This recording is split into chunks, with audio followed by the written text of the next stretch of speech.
अजित पवार यांच्यावरती जो आरोप केला 70,000 कोटी सिंचन घोटाळ्याचा, तो आम्ही केला नाही.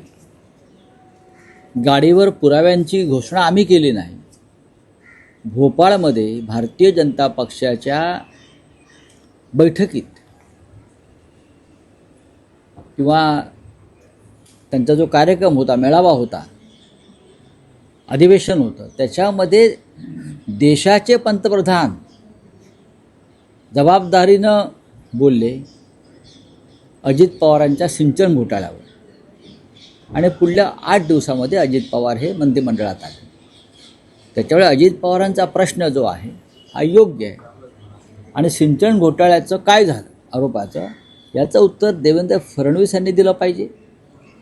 आणि देशाच्या प्रधानमंत्र्यांनी दिलं पाहिजे.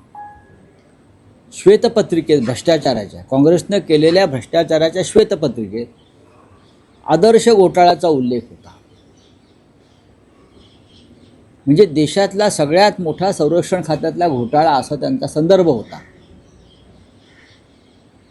आणि ज्यांच्यावरती आरोप त्यांनी केला ते अशोक चव्हाण पुढल्या 72 तासामध्ये भारतीय जनता पक्षात वाजत गाजत आले. त्याच्यामुळे अशोक चव्हाणांना सुद्धा प्रश्न विचारण्याचा अधिकार आहे की आदर्श घोटाळ्याचं जे प्रधानमंत्र्यांनी किंवा सरकारनं जी श्वेतपत्रिका काढली त्याचं काय झालं. असे अनेक प्रश्न आहेत. असे अनेक प्रश्न विचारता येतील भारतीय जनता पक्षाला. भारतीय जनता पक्षाचा चेहरा वेगळा, मुखवटा वेगळा आहे. हे मुखवट्यावर चाललेलं सरकार आहे. अनेक भ्रष्टाचारी, मोठे मोठे भ्रष्टाचारी हे भारतीय जनता पक्षाने आपल्या पक्षात घेतलेले आहे. भारतीय जनता पक्ष ही वॉशिंग मशीन आहे आणि अमित शहा वॉशिंग पावडर आहे. बरं का, अमित शहा ही वॉशिंग पावडर आहे. वॉशिंग मशीनमध्ये घालायचं आणि अमित शहाची वॉशिंग पावडरात टाकायची का सगळं स्वच्छ होतं. अजित पवारही तसेच झालेले आहेत. अशोक चव्हाण तसेच झालेले आहेत. असंख्य असे लोक आहेत महाराष्ट्रात आणि देशामध्ये. राऊतसाहेब, महापालिका निवडणुकांमध्ये महायुती चिंचवडमध्ये बोलताना त्यांनी असं म्हटलंय की भाजपला सत्तेचा माज आलाय ना, असं कोण म्हणताय? अजित पवार आणि स्थानिकांकडे किती प्रॉपर्टी आहे हे सगळं मला माहिती आहे असं स्वतः अजित पवार बोलतायत. अजित पवारांचा काहीतरी वेगळा मार्ग दिसतोय, वेगळ्या मार्गाने जाण्याचा त्यांचा इरादा दिसतो यातून स्पष्ट. भारतीय जनता पक्ष खातो आहे आणि त्यांना खाणं सोयीचं व्हावं म्हणून इतर पक्षातल्या खाणाऱ्यांना त्याने आपल्या पक्षात घेतलं आहे. इतर पक्षातल्या खाणाऱ्यांना. जर भारतीय जनता पक्ष खात असेल, लूट करत असेल, भ्रष्ट मार्गाने प्रॉपर्ट्या करत असेल आणि अजित पवार त्या पक्षात उपमुख्यमंत्री आहेत त्या सरकारमध्ये आणि ते अशा प्रकारचं विधान करता आहेत, याचा अर्थ जनतेने काय घ्यायचा. एकतर तुमच्यावर भ्रष्टाचाराचे आरोप भाजपने केलेले आहेत आणि आता तुम्ही भाजपवरती भ्रष्टाचाराचे आरोप करता. मग सरकारमध्ये राहताय कशाला? कशा करता राहताय सरकारमध्ये? या शरद पवारांबरोबर परत, नाहीतरी तुम्ही युती केलेलीच आहे पिंपरी चिंचवड आणि पुण्यामध्ये. त्यांनी काल असंही म्हटलेलं आहे का 2 राष्ट्रवादी जर एकत्र असतील तर तुमच्या तोंडात साखर फोडो, असं अजित पवारांनी पत्रकारांना म्हटलेलं आहे. त्यामुळे तो कुठं संदर्भ हो, अजित पवारांनी भारतीय जनता पक्षाची साथ सोडावी आणि मूळ राष्ट्रवादी पक्षात विलीन व्हावं. अमित शहानं दिलेला पक्ष त्यांच्या हातात तो मूळ राष्ट्रवादी नाही हे त्यांनाही माहिती आहे. मूळ राष्ट्रवादी काँग्रेस पक्ष हा सन्मान्य शरद पवार साहेबांचा आहे. मूळ शिवसेना ही माननीय उद्धव ठाकरे साहेबांची आहे. पण अमित शहांच्या मस्तीपायी आणि माजोरडेपणापायी हे दोन्ही पक्ष दुसऱ्यांच्या हातात त्यांनी ठेवले. राऊतसाहेब, महापालिका निवडणुकांमध्ये महायुतीची यशस्वी वाटचाल सुरू झाली. त्याला यशस्वी कसं काय म्हणता तुम्ही? बिनविरोध 66 उमेदवार निवडून येणं, त्यात एकट्या भाजपचे 44 उमेदवार आणि शिंदे शिवसेनेचे 19 उमेदवार. देशाच्या इतिहासामध्ये नव्हे तर जगाच्या इतिहासामध्ये इतके बिनविरोध लोक कधी निवडून आले नव्हते. हे तुम्हालाही माहिती आहे, पत्रकारांना माहिती आहे, राजकीय विश्लेषकांना माहिती आहे आणि लोकांनाही माहिती आहे. 60, 65 लोक बिनविरोध निवडून येतात. कोणत्या आधारावर? काय म्हणून असं यांचं कर्तृत्व आहे की यांना बिनविरोध लोकांनी निवडून द्यावं. लोकांनी या देशातल्या मोठ्या मोठ्या नेत्यांना बिनविरोध निवडून दिलेलं नाही, हे लक्षात घ्या. अटल बिहारी वाजपेयी बिनविरोध निवडून आले नाहीत, बॅरिस्टर नाथ पै कधी बिनविरोध निवडून आले नाहीत, वसंतदादा पाटील बिनविरोध निवडून आले नाहीत, राम मनोहर लोहिया बिनविरोध निवडून आले नाहीत, नरेंद्र मोदी बिनविरोध निवडून आले नाहीत. आणि या महाराष्ट्रामध्ये हा जो नवीन ट्रेंड सुरू झाला बिनविरोध निवडून आणण्याचा, सामदाम दंडभेद, जबरदस्तीनं समोरच्या उमेदवारांना माघार घ्यायला लावायची, त्यासाठी निवडणूक यंत्रणा वापरायची, नाहीतर समोरच्या उमेदवारांवरती पैशाचा पाऊस पाडायचा. 5-5 कोटी 10-10 कोटी रुपये दिले ज्या बिनविरोध होण्यासाठी आणि उमेदवारांना माघार घेण्यासाठी.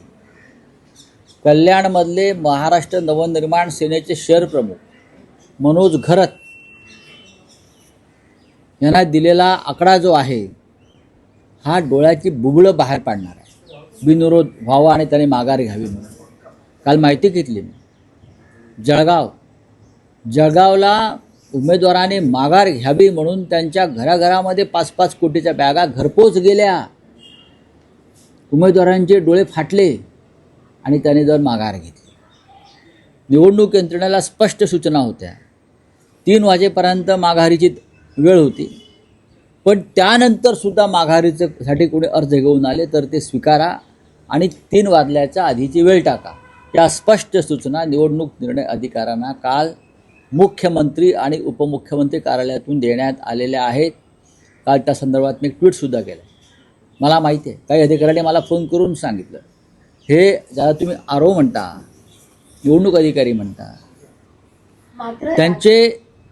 त्यांचे फोन कॉल जे रेकॉर्ड्स आहेत ते चेक करा. मी कालही म्हणालो, या सगळ्यांचे phone call, phone record check करा. त्यांना कोणाचे फोन गेल्या 24 तासात आले, कोणत्या पालकमंत्र्याचे, कोणत्या मंत्र्याचे, कोणत्या कार्यालयातून, हे त्याची चौकशी झाली तर या बिनविरोध माघारीचं रहस्य तुम्हाला कळेल.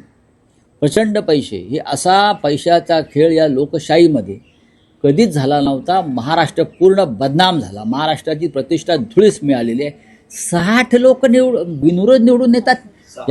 66 ही काय निवडणूक आहे?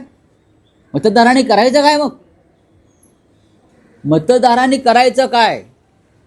जर हे विकले गेले असतील किंवा दबावानं मागे घेतले असतील तर त्या भागातल्या मतदारांनी काय करायचं, हा प्रश्न निवडणूक आयोगाला कधी पडला आहे का? निवडणूक आयोग हे या भ्रष्टाचारांच्या ताटाखालचं मांजर झालं आहे. हे पाळीव मांजर आहे निवडणूक आयोग, महाराष्ट्राचा आणि देशाचा. नोकर आहेत भाजपचे आणि या भ्रष्ट मंत्र्यांचे.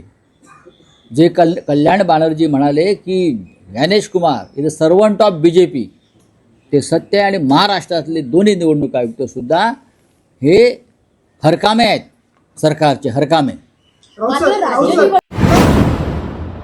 माणसाचं वय झालं की अशा गोष्टी घडतात, असं आमदार प्रताप पाटील चिखलीकर यांनी अशोक चव्हाण यांना उत्तर दिलंय. प्रश्न नाहीये, वय माणसाचं झालं की अशा गोष्टी घडतात. त्यांना खरं तर तुम्ही प्रश्न विचारायला पाहिजेत होता की तुम्हाला लोकसभेत कोणी पराभूत केलं, मग त्यांच्या लक्षात आलं असतं.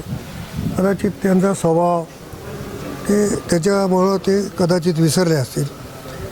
आणि त्यांनी विसरले तरी जनता विसरत नाही ना. त्यांनी आल्यामुळं माझा पराभव झाला हे मला मान्य आहे, आणि त्यांना पाडून जिंकलो त्याच्यामुळं प्रताप पाटलाला ते चांगलं ओळखतात.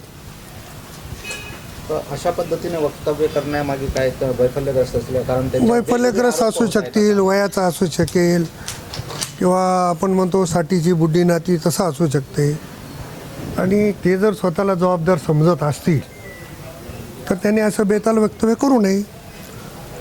उलट मी जर म्हणलं की अशोक चव्हाण कोण आहेत, चालेल का? कारण माझ्या एकदा मागच्या निवडणुकीत अशोक शंकरराव चव्हाण उमेदवार होतेच त्यांच्या विरोधात. त्याच्यामुळं मी ते बोलले म्हणून मी असं काही बोलण्याचा प्रश्न निर्माण होतो. आपल्या अशोकराव चव्हाणांना एक त्यांच्याच खंद्या समर्थकांना आरोप केला आहे की त्यांनी उमेदवारी देण्यासाठी 50-50 लाख रुपये घेतले. ते नवीन काही नाही आहे असं मला वाटते त्यांच्यासाठी. आणि ते आदर्शवादी नेते आहेत आणि पूर्ण आदेश महाराष्ट्राला माहिती आहे. आदरणीय नरेंद्र मोदी साहेबांनी सांगितलं, देवेंद्र फडणवीस साहेबांनी सांगितलं, सगळ्या महाराष्ट्रानं बघितलं. त्याच्यात आम्ही काय बोलणार आहे? त्यांच्याच जे रहिवास आहे त्यांच्याच बाजूचा प्रभाग जो 7 आहे त्यामध्ये भाजपाचा एक सुद्धा उमेदवार त्यांना देता आला नाही, कुठलाही उमेदवार त्यांना. तर त्याच्यावर मी अधिकचं बोलण्याची आवश्यकता नाही. मी जे आत्ता बोलतोय किंवा ऐकतोय की त्यांच्या क्लिप पण बाहेर येत आहेत की आम्हाला मुस्लिमांची गरज नाही, मुस्लिम सोडून करायचं आहे.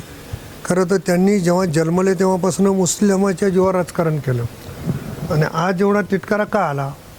मी पण भारतीय जनता पक्षात होतो. मी पण लोह्याला भारतीय जनता पक्षाच्या चिन्हावर निवडणूक लढवली, तिथेही 2 मुस्लिम निवडून आणले. त्याच्यामुळं पक्षाने असं काही अजेंडा दिले नाही, पण यांना एवढा तिटकारा याचं कारण माहिती नाही. काल त्यांनी त्याच वेळेमध्ये असं सांगितलं की राष्ट्रवादीचं तुम्हाला आव्हान आहे का? त्यावेळेस त्यांनी म्हटलं की माझ्यासमोर कुणाचं आव्हान नाही असं त्यांनी. तो त्यांचा भास आहे. निवडणुकीत कळेल. जेव्हा भारतीय जनता पक्ष सपाटून मार खाईल तेव्हा त्यांची जागा त्यांना दिसेल. ते जे हवेत आहेत ना, हवा उतरायचं काम मतदार करतात. लोकसभेत ज्या पद्धतीनं त्यांची हवा उतरली त्याच पद्धतीनं महापालिकेमध्ये जनता त्यांची हवा उतरल्याशिवाय राहणार नाही. महापौर राष्ट्रवादीचा राहील का? नाही, महापौर राष्ट्रवादीचा राहील का, महापौर शिवसेनेचा राहील का, महापौर कोणाचा राहील? भारतीय जनता पक्षाचा महापौर होणार नाही. कारण त्यांचा जो जाहीरनामा तुम्ही बघितला की तो जाहीरनामा कसा आहे, त्यांनी केलेली कामं आहेत का? होय आम्ही केलं आहे. काय केलं आहे? ते जेव्हा भारतीय जनता पक्षात नव्हते तेव्हा कामं झाली ते त्यांनीच केले. त्यांनी काँग्रेसमध्ये असताना कामं केली ती भारतीय जनता पक्षाच्या नावावर. म्हणजे एकतर काँग्रेसला तुम्ही बैमान झालात हे सांगण्याची आवश्यकता नाही आहे, परंतु अशा पद्धतीची चर्चा करून आम्ही काहीतरी वेगळे आहोत हा दाखवण्याचा प्रयत्न आहे. आपण जर बघितलं तर महापालिकेमध्ये त्यांनी किती ठिकाणी उमेदवार उभे केले, त्यांना बाकीच्या पार्ट्याचा का सहयोग घ्यावा लागला, त्यांनी इथे एक नवीन पार्टी निर्माण केली, का जावं लागलं? आत्मपरीक्षण त्यांनी केलं पाहिजे. कारण एवढा आदर्श घडवल्याच्या नंतर, एवढे वर्ष सत्ता केल्याच्या नंतर त्यांना इतर पक्षाची मदत घ्यावी लागते हे समजून घ्यायची गरज आहे. इंदोरच्या धर्तीवर नांदेडचा विकास करण्याचं ठरवलंय. इंदोरमध्ये दूषित पाण्यानं 14 लोकांचा मृत्यू झालाय.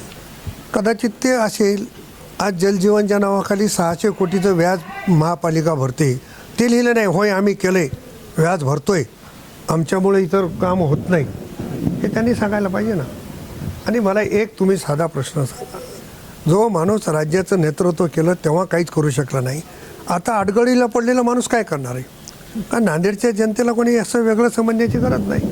आज त्यांची भारतीय जनता पक्षात काय पोझिशन आहे हे मी सांगायची आवश्यकता नाही, त्यांनी आत्मपरीक्षण करावं. आपण आता आमदार बोंडारकर यांची चर्चा केली आहे. नांदेड दक्षिणमध्ये राष्ट्रवादी आणि शिवसेनेची युती होण्याची बऱ्यापैकी आम्ही करतोय. आणखी एक तासभराचा वेळ आहे, त्याच्यातून काय मार्ग निघेल ते सांगतो. रामदास आठवले यांची जी पार्टी आहे ते राष्ट्रवादी आणि शिवसेनेला गेले. आता पत्रकार परिषद नाही पहा, आठवले साहेबांच्या गटाला खरं तर भारतीय जनता पक्षाने सन्मानाची वागणूक सन्मानानं त्यांना घ्यायला पाहिजे होतं. पण त्यांना काय आहे की ते इतके हवेत आहेत, त्यांना पाहिजे त्याची गरज, पाहिजे त्याची नको, हे निकालानंतर स्पष्ट होईल. त्यांनी आरोप केलाय आठवले गटाच्या पदाधिकारी अशोक चव्हाण यांचा विश्वास. त्याच्यावर अधिक बोलणं उचित होणार नाही, कारण आम्ही विश्वास दिला नाही आणि विश्वासघातही केला नाही. त्याच्यामुळे ज्यांनी विश्वासघात केला ते आपण एकाला बोलतो. संजय राऊतांना सकाळी बोलण्याची सवय लागली आहे म्हणून सतत बोलत असतात असा टोला महसूल मंत्री चंद्रशेखर बावनकुळे यांनी लगावलाय. अकोल्यामध्ये हिंदुत्ववादी संघटना आणि काही निष्ठावंत कार्यकर्त्यांना डावललेलं आहे, त्यामुळे ते प्रोटेस्ट करत आहेत. कसं संबोधणार हे प्रोटेस्ट? काय हे जे नाराज आहेत काही हिंदुत्ववादी उमेदवाराची ते प्रोटेस्ट करतात होते अमरावतीमध्ये, अकोल्यामध्ये काही निष्ठावंत कार्यकर्त्यांची नाराजी आहे. ठीक आहे, त्यांची नाराजी दूर करू. त्यांची नाराजी दूर करणे आमचं काम आहे. ती नाराजी दूर करू. कोणती जादूची छडी आहे की नाराजी लवकर दूर होऊन जाते. भाजपाचा कार्यकर्ता असा संस्कारमय आहे. भाजपाचा कार्यकर्ता संस्कारमय आहे. तो देव देश धर्माकरता काम करणारा आहे आणि संस्कारमय कार्यकर्ता हा कधी अपक्ष लढण्याची भूमिका ठेवत नाही, इंडिपेंडंट लढण्याची भूमिका ठेवत नाही. जिथे पक्ष आला तिथे समर्पणाची भावना ठेवतो आणि म्हणून समर्पित कार्यकर्ता कधीही बंडखोरी करत नाही. समर्पित कार्यकर्ता हा पक्षाचा आदेश ऐकतो आणि पुढे जातो. मला असं वाटतं भारतीय जनता पार्टीचा कार्यकर्ता आदर्श कार्यकर्ता आहे, ज्यांच्यामुळं आज हा पक्ष इतक्या उंचीवर पोहोचला आहे. मुंबईत राष्ट्रवादी काँग्रेसचाच महापौर होणार असा विश्वास नवाब मलिक यांनी व्यक्त केलाय. मुंबई महानगरपालिकेच्या निवडणुकीच्या संबंधात आपण आयोजित केलेली याआधी पक्षाच्या माध्यमातून मुंबईमध्ये 94 जागावर आम्ही उमेदवार जाहीर केलेले. त्या उमेदवारांनी आपला अर्ज भरला आणि 95 जागेवर जे अर्ज भरण्यात आला होता ते नामांकन किरकोळ कारणांनी रद्द करण्यात आलेलं आहे. आजच्या घडीला आमचे 94 उमेदवार असताना 2 ठिकाणी आम्ही पुरस्कृत उमेदवारी दिलेली आहे. एक धारावीमध्ये आणि एक रमाबाई आंबेडकर नगरच्या शेजारी कामराजनगरला त्याची नावं पण आपल्याला देऊ. या उमेदवारी संपूर्ण मुंबईमध्ये जिथे जिथे राष्ट्रवादी काँग्रेस पक्ष ताकदीने लढू शकते त्या पद्धतीने आम्ही हे उमेदवारी जाहीर केलेली आहे. उमेदवारी जेव्हा जाहीर करण्यात आली त्याच्यातलं आपल्याला मी बायफर्केशन देणार. आमच्या एकंदरीत उमेदवारांमध्ये महिलांची संख्या जास्त आहे आणि उमेदवारी दिलेल्या त्याच्यात डॉक्टर्स, इंजिनियर, वकील, प्रोफेशनल्स, भाजी विक्रेते, महिला साफ करणारे कार्यकर्ते आणि प्रत्येक समाज घटकाला न्याय देण्याची भूमिका पक्षाने स्वीकारली. विशेषकर मराठी भाषिक किंवा या राज्यातले भूमिपुत्र सर्व जास्त असताना आम्ही या महाराष्ट्रामध्ये या मुंबईला जे लोक आपली कर्मभूमी समजत आहेत त्यांना पण संधी दिलेली. सर्व धर्मीय लोकांना सामावून आमचे उमेदवार निश्चित करण्यात आलेले. याच्यात अल्पसंख्याक समाजातला मुस्लिम घटक असेल, ख्रिस्ती असेल, सगळ्यांना आपण या लिस्ट तुम्ही पाहिला तर तुम्हाला हे सगळे चित्र दिसतील. बरेचसे लोक उत्तर भारतीयांना आपली स्वतःची मतं समजत आहे आणि एक भावना निर्माण झालेली आहे की आमच्यावर अन्याय होतो आहे. राष्ट्रवादी काँग्रेस पक्षाने या मुंबईमध्ये सर्व जास्त उमेदवारी उत्तर भारतीय लोकांनी दिलेली. त्याच्यात पण असं नाही की एका विशेष वर्गाला दिली. विविध जातीची लोक जे उत्तर भारतातली आहे त्यांना सगळ्यांना उमेदवारी आपण दिलेली आहे. दक्षिण भारतीय याच्यात आहे, तेलुगू भाषिक लोक याच्यात आहे. असं एकंदरीत हे आपली यादी आम्ही जाहीर केलेली. आम्हाला खात्री आहे की या मुंबईमध्ये 2002 सालापासून राष्ट्रवादी काँग्रेस पक्ष एकत्रित असताना निवडणूक लढत आहे आणि या पक्षाच्या बाबतीत असा एक आभास निर्माण करण्यात आलेला आहे की कधी हे 14च्या वर जात नाही. पण आम्हाला वाटते की यावेळी एक वेगळं चित्र या मुंबईमध्ये राहणार आहे आणि आमची जास्त जागा निवडून येतील. उमेदवारी देताना आम्ही जिथे कुठले उमेदवार टाकायचे हे चर्चा करून जी आमच्या निवडणूक व्यवस्थापन समिती करण्यात आली होती, ज्याच्या मी अध्यक्ष होतो. आमचे दोन्ही कार्याध्यक्ष सिद्धार्थ कांबळेजी, शिवाजीराव सना, जिशान सिद्दीकी, संजय तटकरे आणि 6 जिल्हाध्यक्ष हे सर्वांनी चर्चा करून खालचे कार्यकर्त्यांना चर्चा करून आम्ही ही सगळी उमेदवारी दिलेली आहे आणि निश्चित रूपाने आम्हाला खात्री आहे की यावेळी राष्ट्रवादी काँग्रेस पक्षाची ताकद मुंबईमध्ये निश्चित रूपाने दिसेल लोकांना. आणि विशेषकर मी दादाचा आभार मानतो आहे की काही लोक माझ्या नावाने भूमभूम करत होते की हे असतील तर आम्हाला तुम्ही नको. दादांनी ठामपणे निर्णय घेतले आहे की नवाब मलिकच्या पाठीशी आम्ही उभे आहोत. आम्हाला तुमच्या युतीची गरज नाही आणि स्वबळावर लढण्याचा निर्णय झाला. त्याबद्दल मी अजित पवार साहेबांचे आभार मानतो. पण एकंदरीत ही निवडणूक प्रक्रिया सुरू झाल्यानंतर ज्या प्रकारे या मुंबईमध्ये निवडणूक निर्णय अधिकारी ज्या पद्धतीने वागत आहे, नियम कायदे बाजूला ठेवून ज्यांना पाहिजे उमेदवारी रद्द करायची, जे अपात्र उमेदवार आहे त्यांच्या उमेदवारी 10:30 वाजता रात्री घोषित करायची, हे पात्र झाले. मला वाटते निवडणूक निर्णय अधिकाऱ्यांना कळलं पाहिजे की हे निर्णय देत असताना जे नियमावली जे कायदे या राज्यामध्ये करण्यात आलेले त्याच्या काटेकोरपणे अंमलबजावणी करणं ही त्यांची जबाबदारी. आज मी सांगतो की एक उमेदवार हायकोर्टात गेलेला आहे. एका उमेदवाराच्या फॉर्मबद्दल 10:30 वाजता निवडणूक निर्णय अधिकारी निर्णय घेत आहे आणि तो उमेदवार बेकायदेशीर बांधकाम त्यांनी केलेलं आहे. त्याचे पुरावे सादर केल्यानंतरही त्याच्या अर्ज बाद करत नाही, म्हणजे हे कुठेतरी कायद्याचं उल्लंघन करण्यात आलेलं आहे. आता लोक कोर्टात गेलेले. आमच्या 151 नंबर वार्ड जिथे गौतम साबळेच्या दिवंगत वंदना गौतम साबळे ही निवडणूक लढत आहे, तिथे जे राखीव जागेमध्ये उमेदवार भाजपच्या माध्यमातून देण्यात आलेला आहे. अर्ज दाखल करता असताना त्यांच्याकडे जातीचा दाखला नसताना त्याचा अर्ज दाखल करून घेण्यात आला.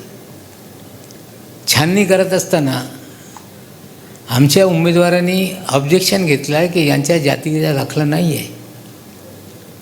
जातीचा दाखला जो दाखल करण्यात आला आहे त्याच्या वडिलाच आहे, तो महाराष्ट्राचा नाही राजस्थानचा दाखला आहे आणि तुम्ही अर्ज दाखल करून घेतला हे पण बेकायदेशीर आहे.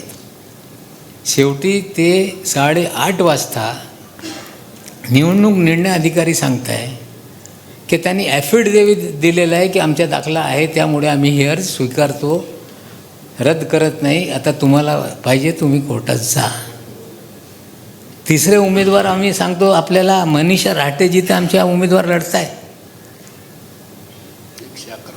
111 मध्ये 119 मध्ये, तिथे जो उमेदवार आहे शिंदे सेनेचा तो महानगरपालिकेचा वेंडर आहे. नियममध्ये एखादा वेंडर हे निवडणूक लढू शकत नाही. ऑब्जेक्शन लेखी देण्यात आला, पुरावे सादर करण्यात आले. मुंबई बँकेचा आता 4 दिवसापूर्वी त्याला पेमेंट त्या खात्यामध्ये आलेलं आहे.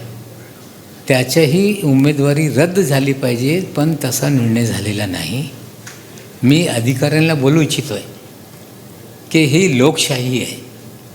लोकशाहीमध्ये जे कायदे निर्माण करण्यात आलेले आहे, जे नियमावली घालण्यात आलेली आहे त्याची काटेकोरपणे अंमलबजावणी केली पाहिजे.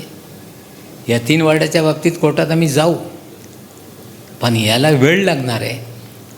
पण आता एखादा राजस्थानमधला मागासवर्गीय मुंबईमध्ये अर्ज भरून उमेदवारी घेऊन जर निवडणूक लढत असतील तर या मुंबईतले जे महाराष्ट्रातले मागासवर्गीय त्यांच्यावर अन्याय होत आहे. उद्या देशभरातले मागासवर्गीय येऊन मुंबईमध्ये सगळं ती जागा भरून टाकतील. असेच ओबीसीच्या जागेच्या बाबतीत असा अन्याय होणार. मग ते निवडणूक अधिकाऱ्याला कळलं पाहिजे की आज तुम्ही निर्णय देताय, कोर्टात विषय गेल्यानंतर तुमच्या नोकऱ्या पण जाणार आहे उद्या, हे त्यांनी लक्षात घेतलं पाहिजे. मी त्यांना स्पष्टपणे सांगतो आहे. आम्ही निवडणूक आयोगाला पत्र देणार आहे, जे इथे महाराष्ट्रामध्ये जबाबदार आहे, की या प्रकारे हे सगळं घडतं आहे. प्रचार करत असताना जे मॉडेल कोड ऑफ कंडक्ट आहे, आचारसंहिता आहे, त्याची काटेकोरपणे अंमलबजावणी झाली पाहिजे. काटेकोरपणे अंमलबजावणी केली पाहिजे. शेवटपर्यंत कुठलेही आचारसंहितेचा भंग होऊ नये हे पण आमची मागणी राहणार आहे.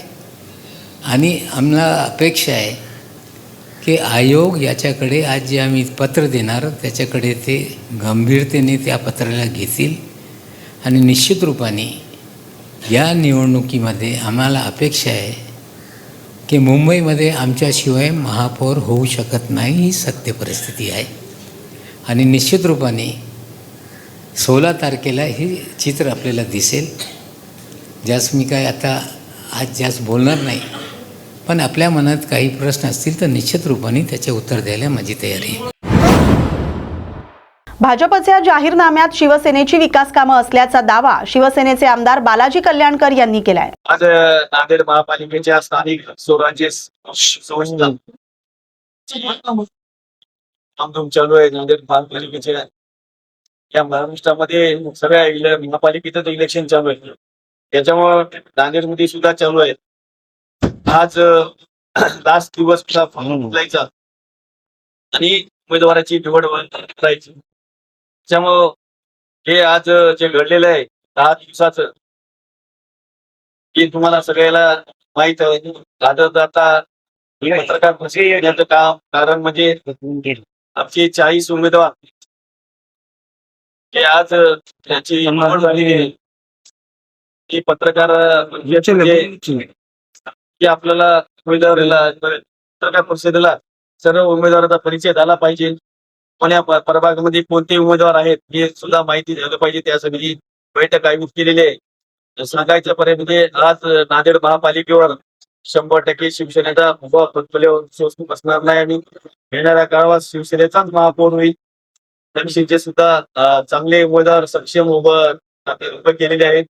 नांदेड उत्तर मतदारसंघात सुद्धा चांगले काम करणारे, जनतेची सेवा करणारे असे उमेदवार आपण 40 उमेदवार उभे केले आणि 38 उमेदवार आमचे शिवसेनेचे उमेदवार आहेत.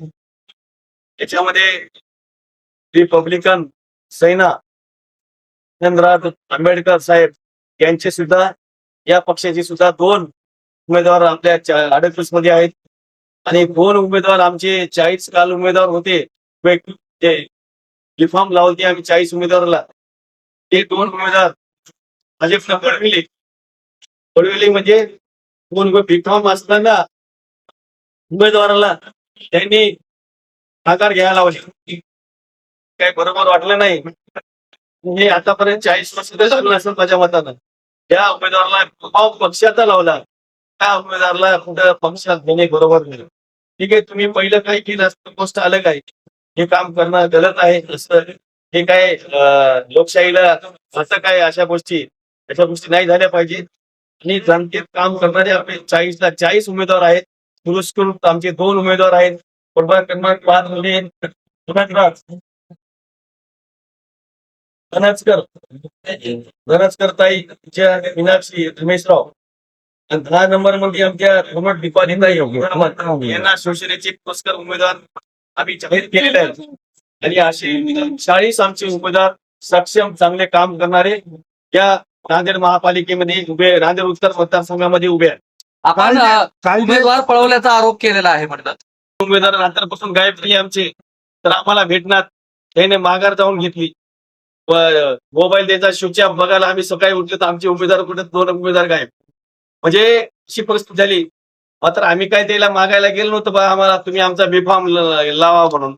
तर त्यानेच आमच्याकडे आले तुमचा बीफॉर्म द्या म्हणजे शिवसेनेच्या, आम्ही त्यांच्यावर उभं राहतो. शिवसेना पळवले मात्र नेमकं पुन्हा पळवले. तुम्ही पळवले म्हणताय, मात्र नाव सांगा पुन्हा पळवले. भाजपनं पळवले. त्यांनी आता प्रेस घेतला ना त्याचा महेंद्र पिंपळेचा आणि मनोज जाधवचा. ते असं पडवितात का माणसं. तर त्याप्रमाणे शिंदे गटाची युती होणार होती. शेवटच्या क्षणापर्यंत युती होणार असं सांगितलं जात होतं. युती नेमकी कशामुळे फिसकटली, काय कारण? महाराष्ट्रामध्ये शिवसेना भाजपची युती आहे आणि महाराष्ट्र राज्याचे मुख्यमंत्री आणि फडणवीस साहेब आणि एकनाथभाई शिंदे साहेब हे चांगले महाराष्ट्रातून नेतृत्व करतात. त्याच्यामुळे आम्हालाही वाटलं की बाबा आपण नांदेडमध्ये सुद्धा स्थानिकला झाली पाहिजे. इथं सकारात्मकच होतो पहिलेपासून. मी दुसऱ्यासोबत जाणारच नव्हतो. मी एकच ठरले की आपल्याला भाजप सगळी युती करायची. ते 2-3 मिटिंगा झाल्या, बैठका झाल्या. ते बैठकीमध्ये असा निर्णय झाला की तुम्हाला 6च्या वर आम्ही सीटा देऊ शकत नाहीत, आम्हाला माणसं ऍडजस्ट करायची. त्याच्यामुळे आम्हाला वाटलं बा आम्ही 3,000 कोटीचे काम आले, 3,500 कोटीचे, तर 1,000 कोटीला 2 नगरसेवक मिळालं कसं जमणार. एवढे काम आले असताना थोडे मुख्य रस्ते, थोडे मोठे प्रोजेक्ट, उत्तर रस्ता, दवाखाना, कृषी महाविद्यालय, जसं यशवंत काले सारखे, आनंद नगर सारखे रस्ते मुख्य रस्ते केलेले आपण, जसं छत्रपती चौक पासून ह्याच्यापर्यंत आपल्या शासकीय ह्याच्यापर्यंत गेस्ट हाऊस पर्यंत असे चांगले चांगले रस्ते घेतलेले. ती कुणामुळे झाली नाही, कोणामुळे झाली हे म्हणजे तुम्हाला माहिती आहे आता, जे प्रस्ताव दिला ते मान्य नाही, आम्हाला मान्य आला नाही. 6 शेतामध्ये कसं adjust करणार? किती मागं होती? किती जागांची मागणी होती? आमची 16 जागेची मागणी होती. आम्ही बरोबर ठीक आहे 2 कमी द्या आम्हाला, आम्ही 14वर आलो तरी काही विषय झाला नाही. बरं, आता जे पळून गेलेले आहेत का गेली नाही राष्ट्रवादी सोबत जशी गोंडारकर गेली ती का गेली नाही? नाही ना, आमचं जायचं कारण काही नाही. आम्हाला एक माझं पहिल्यापासून भाजप संघ एक मला भाऊ भाजप संघाद्वारे नेतृत्व भाजपचं आहे, शिवसेना भाजपचं इथे शिवसेना भाजप राष्ट्रवादी आहे ना, अजितदादा सोबतच आहेत ना महाराष्ट्रात. आणि दादा बी आहेत. हा. मात्र एक पहिलेपासून शिवसेनेचे आणि भाजपचे पहिलेपासून युती राहिलेली. काल भाजप ज्या पद्धतीने आपण सांगितलं की जे विकास कामं जाहीरनाम्यात राष्ट्रवादीचं आमच्याकडे पुस्तक आलता, त्याने लेटर दिलं आम्हाला. हा. नंतर त्याने काही हे केलं नाही. नंतर लास्टच्या दिवशी ज्या दिवशी उमेदवार ठरले आमची, त्या दिवशी राष्ट्रवादी आली आमच्याकडे. यासोबतच राजकीय आढावा आता इथेच संपलाय. अशाच महत्त्वाच्या आणि राजकीय बातम्यांसाठी पाहत राहा न्यूज मराठी 24/7. नवा भारत, नवा विचार.